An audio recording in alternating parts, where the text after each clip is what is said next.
ভিত্তি করে বুখারী মুসলিম শরীফের একটা হাদিস পড়েছিলাম, কিন্তু হাদিসটার আলোচনা করার সুযোগ হয়নি। তাই আল্লাহ রাত 9টার পরে হাত তুলেছি, এই কোরআনের মাহফিল আমাদের নাজাতের ওসিলা বানায় দাও। কোরআনের মাহফিলের আয়োজন যারা করলো, শোনার জন্য যারা আসলো, বলার জন্য আমরা যারা এসেছিলাম, আর এই মাদ্রাসাকে টিকায় রাখার জন্য যারা হাজার হাজার টাকা দিয়ে সাহায্য করলো, এই মাদ্রাসাকে ওসিলা করে তাদের সবাইকে জান্নাতের মেহমান বানায় দাও। আমাদের আব্বা মা যারা কবরবাসী হয়েছে সবাইকে মাফ করে দাও।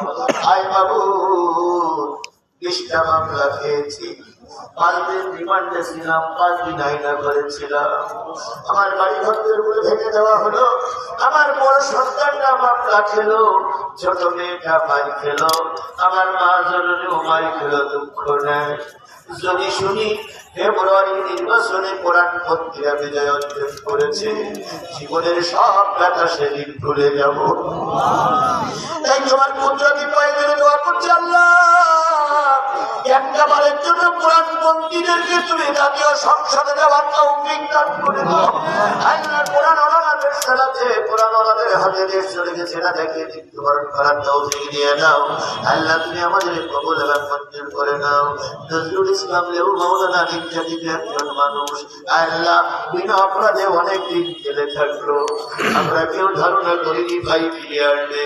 ফিরে যখন এনেছো, ইজ্জত যখন দিয়েছো, ফেব্রুয়ারি মাসে তুমি বেইজ্জতি করো না, ফেব্রুয়ারি মাসে তুমি বেইজ্জতি করো না, ফেব্রুয়ারি মাসে তুমি বেইজ্জতি করো না। আমার ভাইয়ের গলায় ফুলের মালা পরিয়ে আমরা যেন ঘরে রাখতে পারি। আমি করছি মুসাফের হিসেবে তুমি কবুল করে দাও। আল্লাহুম্মা আমিন। মুসাফিরের দোয়া তুমি ফিরায় দাও না।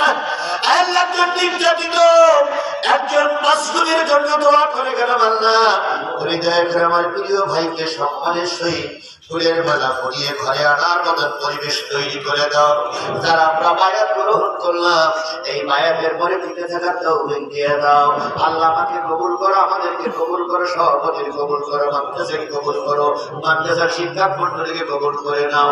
রাব্বির হামহুমা কামা রাব্বায়ানি সগীরা, মামুনদেরকে কবুল করো, দাদাদের দাঁতগুলো কবুল করো। সুবহান রাব্বিকা রাব্বিল ইজ্জাতি আম্মা ইয়াসিফুন ওয়া সালামুন আলাল মুরসালিন ওয়ালহামদুলিল্লাহি রাব্বিল আলামিন।